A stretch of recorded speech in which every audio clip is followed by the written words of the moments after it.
Hello and welcome to 45 Vinute Movies, the Vin Diesel podcast.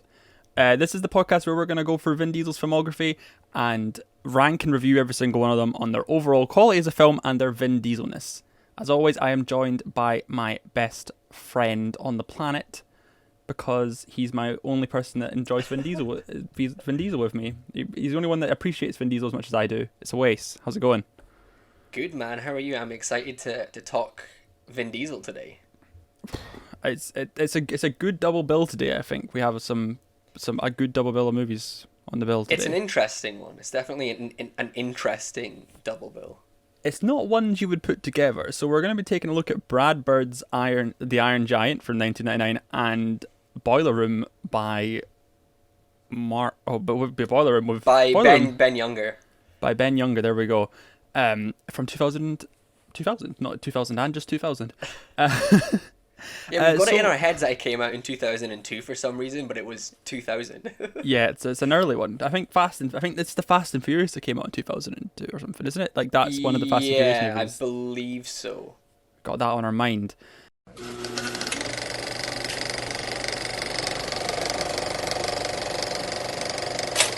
Let's just jump into the Iron Giant, shall we? Let's do it. Yeah, let's just talk Iron Giant. So, his first animated film. He voices the Iron Giant in the film. How does the film go? I've not forgotten the plot. I've just watched it. But I'd like you to tell me what happens in this movie. Yeah, so there's a little boy. He's quite lonely. That seems to be the sort of thing that his mum keeps saying. Who, by the way, was voiced by Jennifer Aniston, which was a nice surprise. Yeah. And he sort of stumbles upon this giant extraterrestrial robot one day and saves it. And it's sort of the story of their friendship. He sort of learns to... he sort of teaches the giant about humanity and teaches him how to speak, all while the government's hunting down this giant robot because they think it's a threat. And it's just a great sort of friendship story between this giant robot voiced by our boy Vin Diesel and this little boy. Yeah, I've only seen it a couple times. I know some people, this is like their childhood movie. This is the one that they grew up watching, but that wasn't my case. Unfortunately, I didn't have that kind of connection to it, but it's still really, really good. I thought a really great movie. Brad Bird's first feature film, who went on to The Incredibles, Ratatouille, Mission Impossible, Ghost Protocol, and Tomorrowland, which I think is a pretty fucking good. I think it's good. Yeah. So it's a good starting off point, and I think the animation is beautiful. You don't get animation that looks like that anymore. I feel, it's a very unique looking film in term. If you look at it from today's perspective, you wouldn't really get a movie that looks like that anymore. Yeah, I agree. And I mean, you said it there. You only sort of watched it recently. I watched it for the first time for this podcast, and I know it's one of these ones where you hear, "Oh, the Iron Giant's a classic. It's a classic." But it is actually very good, and I get the nostalgia factor with it, but that still didn't detract from just how charming an experience it is. And you can also see how this film ended up landing Brad Bird jobs like The Incredibles or work over at Pixar, because I mean, straight out the gate he had such a knack for animated storytelling, especially animation that's set in a sort of just the setting. I think is really, really impressive. The Cold War sort of like paranoia almost of like any extraterrestrial, the Russians. That's why the military move in to sort of try and stop the Iron Giant, is because they're so worried about Russian threats and stuff. And I think that's just such a cool setting. What about Vin Diesel's performance? Where do you think this kind of... I was actually just about to ask you about that. It's good, and I messaged you during it because in the sort of first half of the film, Vin doesn't say a lot. No. And I messaged you being like, oh, he seems to have a knack for getting cast in sort of limited voice roles, but then towards the end, he really... I mean, he has a lot more dialogue, but also just the sort of grumbly voice that we've come to, expect from Vin Diesel. It fits this character so perfectly, like that sort of rough, robotic voice. It's just, I mean, everyone's seen Guardians of the Galaxy. We know how perfect he is as Groot, and obviously this came first, and you can see how this might have inspired that casting because he's just so perfect, as this character. What did you think? Well, that's going on from that. It's saying a lot, but not saying a lot. If you know what I mean, he's really having to convey a lot through just limited dialogue, which is something he does amazingly as Groot in the first Guardians of the Galaxy. He doesn't do as much in the second one, almost just because he's got that voice changer kind of thing on. But you know, he's like playing a little baby Groot. But as Groot and as the Iron Giant, he really does have to sort of just say a lot before saying very little. And I think he does it perfectly. And he talks about that because I watched some DVD, like bonus DVD extras while I was just before I started it, and they were talking about why they cast him, because he's sort of perfect for that, like sort of perfectly grumbly, and he's a very big man now, but he wasn't back then, but you can still sort of like see it, like back in the day. Like I was surprised at how skinny he was in the 90s. Like that freaked me out the most. I sent you a picture of the DVD extra I was watching. I was about to say, a lovely beard mustache combo going on. The goatee. Yes, the goatee was so amazing. Weird. And then it cuts to another shot of him in the recording studio, and he's wearing like the most like 90s like snug fit to the face, like glass shades you've ever seen in your entire life. I want to say he wears them in the first Fast and Furious film. Those shades, like, or something similar to that. But something like Pitch Black. Yeah. Or like Triple X. Yeah. It's very much an iconic look for Vin, but it's it's perfect. It's perfect casting. So overall, I think we're big fans of this film. I was surprised at how much. I want to say I'm very surprised by his early career, because I feel like I'm sort of repeating a lot of the things I said last episode, in that it was a classic film that I'd sort of been putting off for so long, in that last time it was Saving Private Ryan, and this week it's The Iron Giant, and I don't know, I feel just between those two films and then Boiler Room and Strays, like we've only looked at 4 films, and it already shows the sort of range that he has as an actor. That's 2 classics right there. Saving Private Ryan and The Iron Giant. Both are beloved by so many people. Yeah, no, I feel like that's the thing. I sort of went on a small mini rant at the end of last episode, I think, about just how this isn't from a place of, we're not doing this podcast from a place of like, there's no malicious intent behind it. It's more, it's a genuine just retrospective of Vin Diesel's career, and I feel like he's really typecast nowadays when he really shouldn't be. And I know we do like a joke about Vin Diesel-ness in terms of the roles, because it's funny because he does play a lot of the same characters now, and back then, but he can act, he can do what he needs to do, and this and what we're going to do when we're going to talk about Boiler Room, I feel like they're very, and Strays to an extent and Saving Private Ryan are very their own thing, and also very just great roles that he's been in. You know, I feel like he's a good actor. We just don't give him enough credit these days because of Fast and Furious and Triple X. But, you know, I don't know how you feel about that. Yeah. No, I completely agree, and I think the whole Vin Diesel-ness has come from his later career. Yeah. And you know, I think even he is sort of self-aware at this point, because it's sort of, I mean, look, he produces the Fast and Furious movies. He produces, you know, Riddick and Bloodshot. He knows that this is sort of his persona now, and he leans into it, and that's great. But if you look at his early career here, I mean, it's such a fascinating career. Like, it is, again, just within these first sort of 4 films, it's so interesting, and there's so much range there.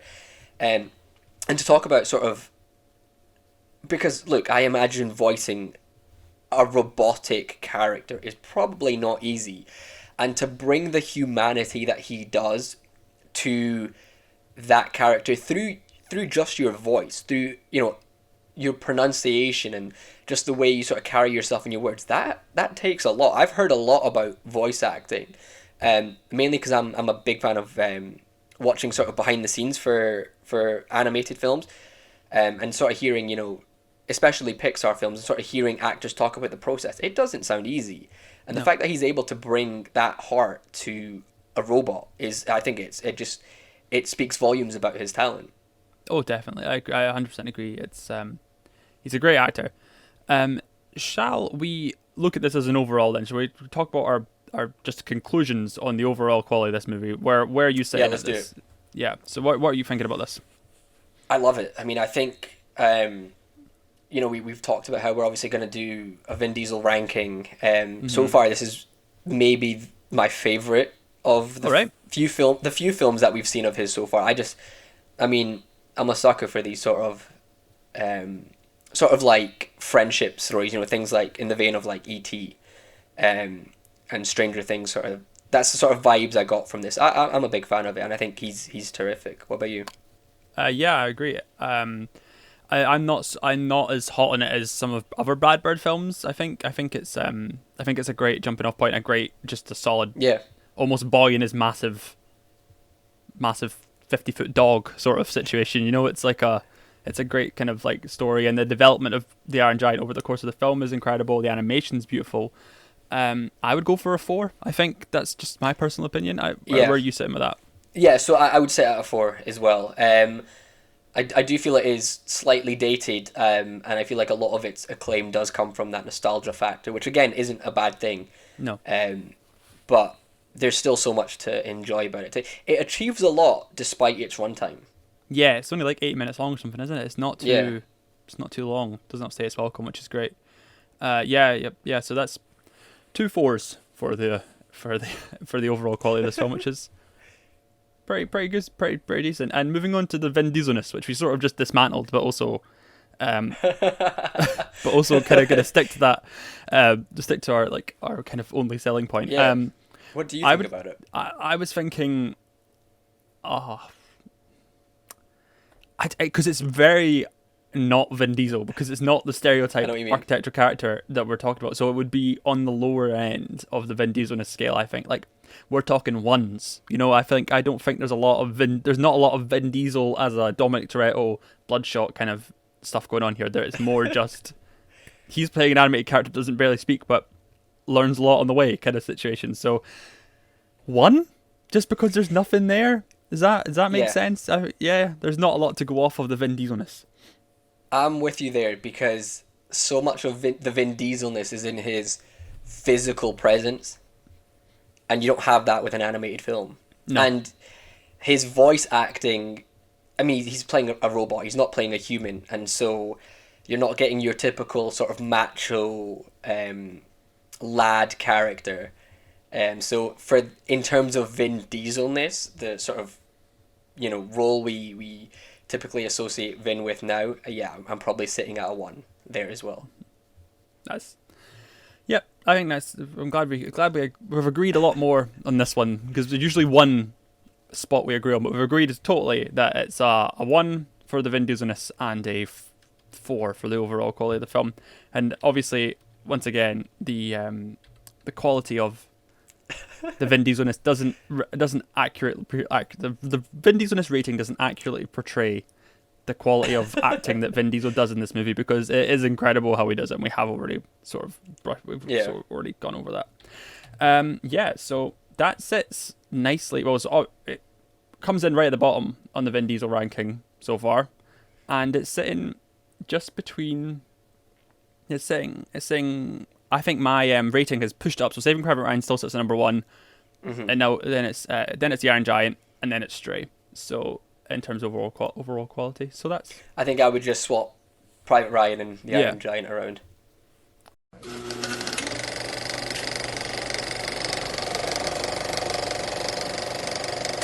Moving on to Boiler Room, 2000. Are you going to tell me what happens in this movie, because it's something?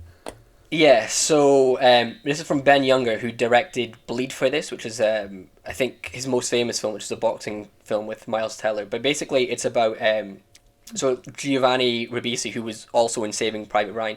He plays a broker, he's running an illegal casino out of his apartment, and he decides he wants to sort of clean up his act and get an actual job. So he becomes a broker in the hunt for his millions.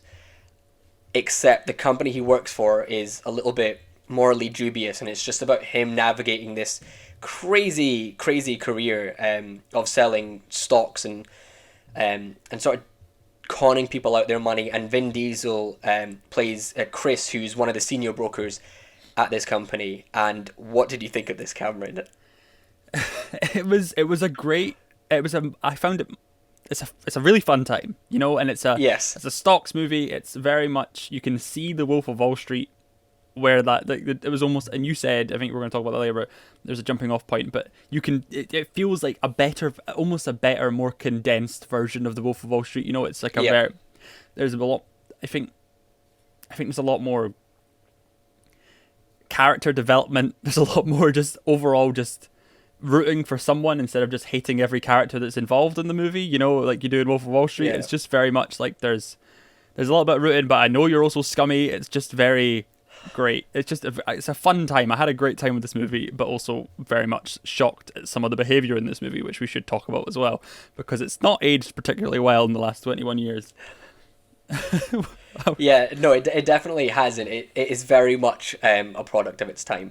But yeah, no, it's interesting you mentioned The Wolf of Wall Street, because immediately that's the comparison people are going to make. Yeah. And funnily enough, when we were sort of researching the trivia for this movie, Martin Scorsese sort of used, even though Wolf of Wall Street is based on a true story, apparently he used Boiler Room as a sort of blueprint for how we approach the filmmaking in that, which I think is so fascinating, because if you remember Strays, in Strays, Vin Diesel references Martin Scorsese's filmography, and I just think that's so funny how Martin Scorsese then turns to a Vin Diesel film for a sort of blueprint for his work.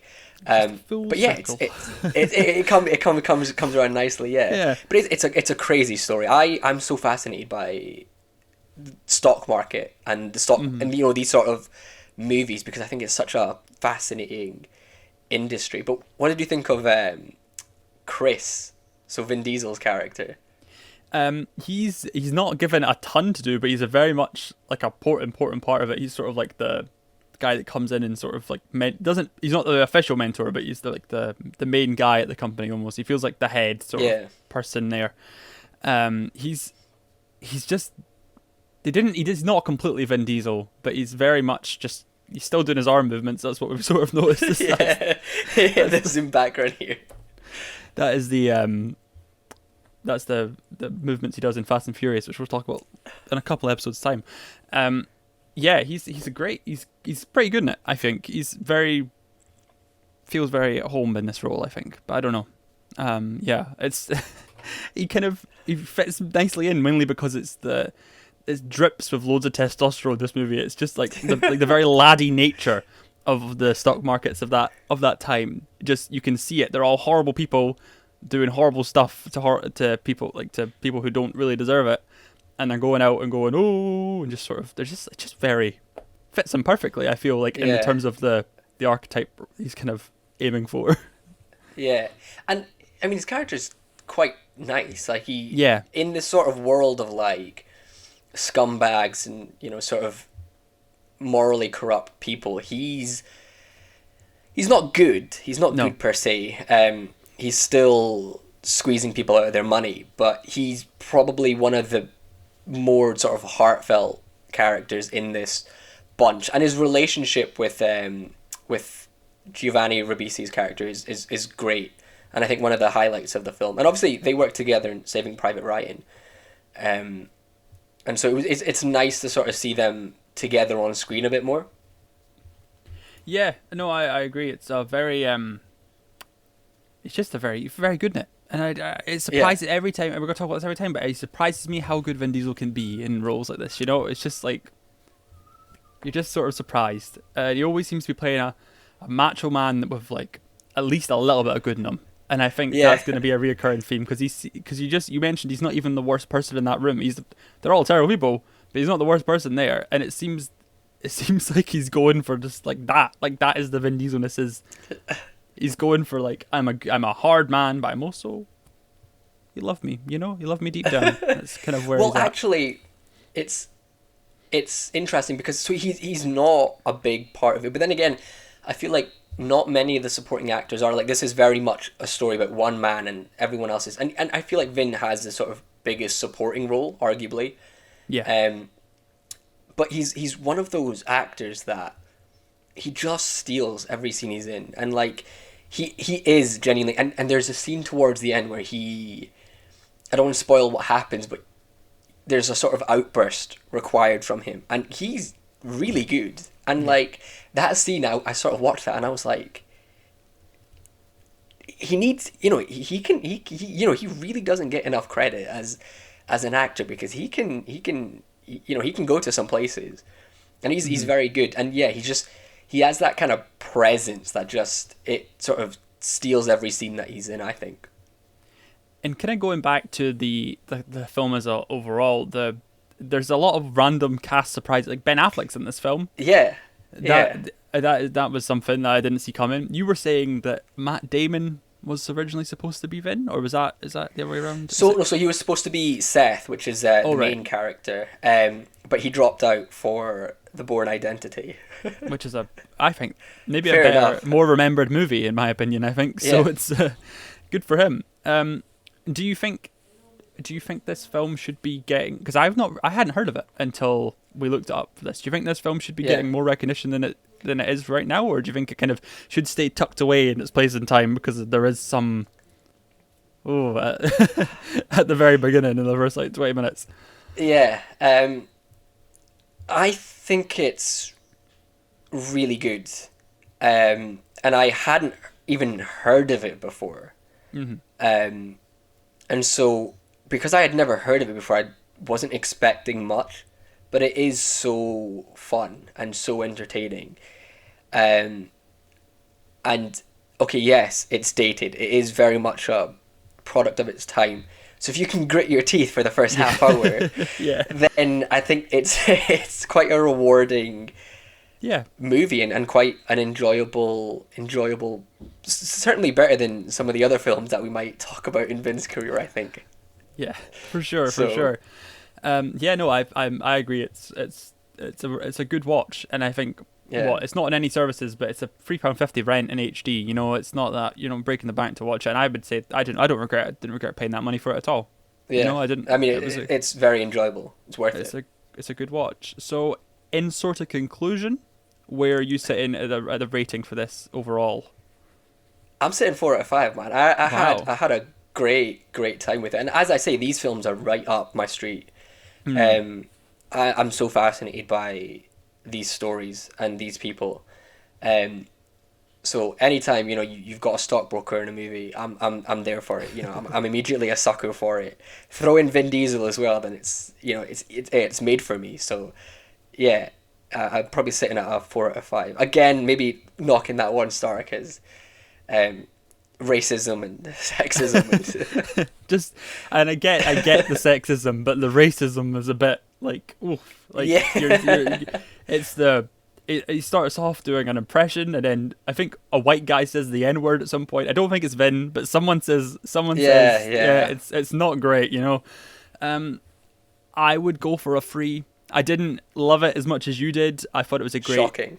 It was a great story, I thought, but I don't know. I liked. Who did you say? Who was the guy that played Seth? I forget his name. Giovanni Ribisi, I think, is how you pronounce it. He's good. I just didn't. It just seemed very slimy for me to even sort of like get into. Like too slimy almost. If we're supposed to feel sorry for him, in some points, because we sort of are, I guess. And it just didn't really. It felt like a kind of a miscast, because I think Matt Damon. Now you said Matt Damon, I'm like, oh, that's perfect for that kind of role. You know what I mean? It would have been great. Yeah. It would have been a great role for him. But yeah, no, 3 out of 5. I think I'm a big fan.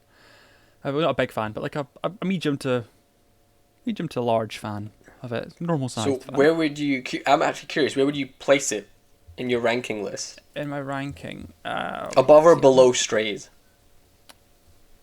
That's because they're both 3 out of 5 films. That's I would put it above Strays just because almost bias, and I don't want to say production quality, but like Strays was shot on like a shoestring budget. This is a big budget feature film, so it's almost easier to get into in that regard. You know what I mean? And I'm not saying you low budget films you can't get into, but it's almost easier to sort of like look past the flaws to get into this movie, I guess. You know what I mean? Does it has that sense? style to it. Yeah, it has that style to it. It's watchable because it's, you know, like...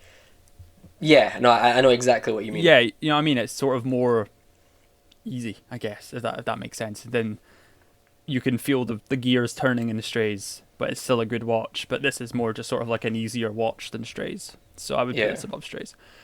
And Vin, what we're thinking about Vin? Where is he on the scale? Because I think this is a very stereotypical role for him. But I'm curious to hear what you think. I would put it at about a 3 for Vin Diesel-ness. I think he's good. And I think the role does ask a lot of him, and he delivers.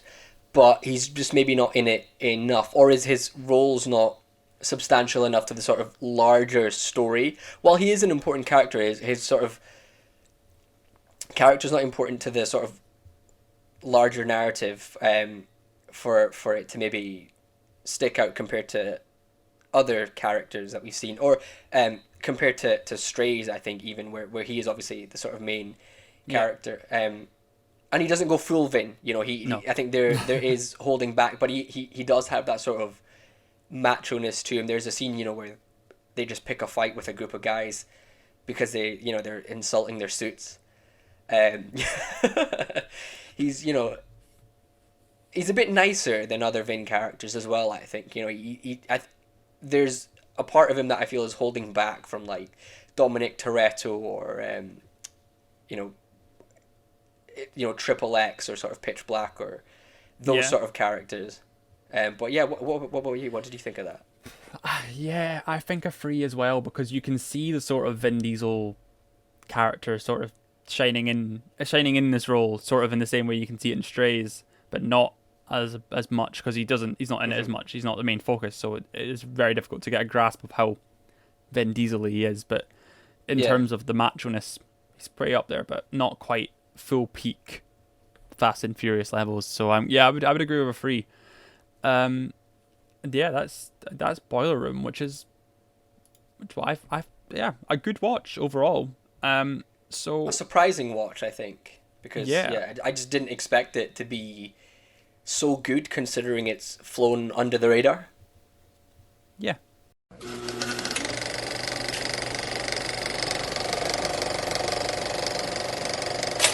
Right, so let's look at the overall rankings that we have. So the way we're going to do this now is we're going to combine the Vin Diesel score and the overall score that we've given it, and we're going to try. It's going to make for a very interesting list. So let's have a look at the list, okay? So at the last place on the list is the Iron Giant. Oh no, that's heartbreaking. Yeah, we gave that. Well, obviously, earlier in the episode, we gave that a 1 for Vin Diesel-ness, which has really affected its score. It's got one of the highest overall ratings, along with Saving Private Ryan, but it has only got 2 points going. So it's got 2 points going for Vin Diesel-ness and 8 points going for overall quality. So it sits at the bottom of the list. Third place on the list this week is Boiler Room, which has a 13 out of 20. We both gave that 3s for Vin Diesel-ness, and then a 4 and a 3 for it. Which gave us 7 out of 10 for the overall. So I don't know how you feel about that. How you feel about the places so far, because Iron Giant's right at the bottom, so that's like something interesting. You know? At the top, tied. So here we're gonna have to have a little discussion here. What takes first place is Saving Private Ryan and Strays. Both have 15 out of 20. Just checking I've done the math right. Yeah, I have. So Vin Diesel-ness for Saving Private Ryan is a 6 out of 10, and overall is a 9 out of 10. Vin Diesel-ness for Strays is a 9 out of 10, and overall is a 6 out of 10. So it's the same ratings, just flipped. Where are you thinking? What kind of... Are you wanting to move Saving Private Ryan up to first place? I think that's probably the easiest decision, but it's up to you. It's up to both of us. But... Okay. Okay. Right. So you're thinking Strays stays at number 1 this week, then? Well, the reason is... I mean, these numbers give us a sort of indication of the overall... combining Vin Diesel-ness and quality, but we have to bear in mind that at its core, this is a Vin Diesel podcast. Okay, I see where you're going. And at its core, this is a Vin Diesel podcast, and Strays is quintessentially Vin Diesel. He directed it, he wrote it, he produced it, he obviously stars in it. Saving Private Ryan, as terrific a film as it is, he's only in it for the first third. So I think as a Vin Diesel podcast, I'm making the case that Strays goes to number one. You know what? I'm not even going to try and argue with you, because that is a perfect reasoning behind it. So yeah, I would say that Strays stays at number one. But I've got Strays at number one. I've written it down. I don't have to change anything. So Strays is at number one. There you go. So it beats out Saving Private Ryan for the top spot. Will it stay there though? We don't know. That's the question. That's where we're going to see what's happening. You know, because next week we've got some two great films coming up. We have Pitch Black, which is the first of the Riddick movies. I've never seen it before. I'm very excited to watch it. And the Fast and the Furious. We finally get to the Fast and the Furious movies. What an exciting time! You know, this is. I think we're both very, very excited to talk about the Fast and the Furious, because obviously we love Vin Diesel and we've got this whole podcast dedicated to him. But I think part of the fun for both of us was knowing we have a platform to talk about one of our favorite franchises. So bring on the Dominic Toretto. Mm-hmm. And that sort of segues into the only bit of Vin Diesel news we have, because we'd like to talk about Vin Diesel news, but there's not a lot of Vin Diesel news happening at the moment. But he posted on Instagram this week that he's had meetings with Universal about a summer release of Fast 9, so that's very exciting. I mean, he's going to come and save cinema for everybody, which is very nice of him, I think.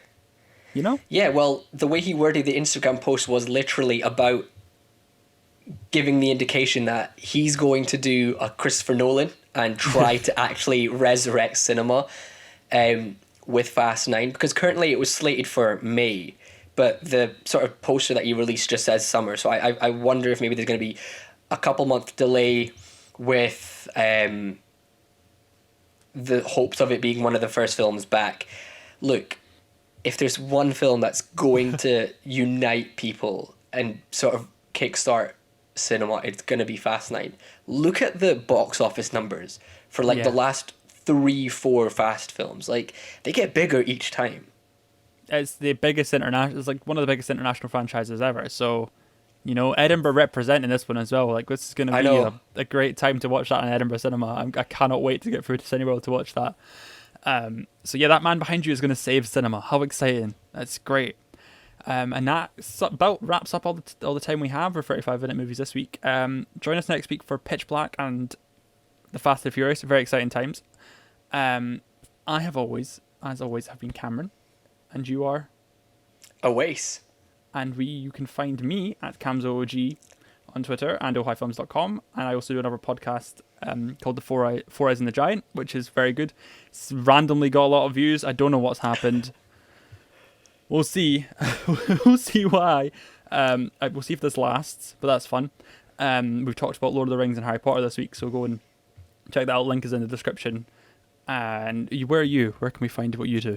So I'm on Twitter at Awais, which I believe you've put down here.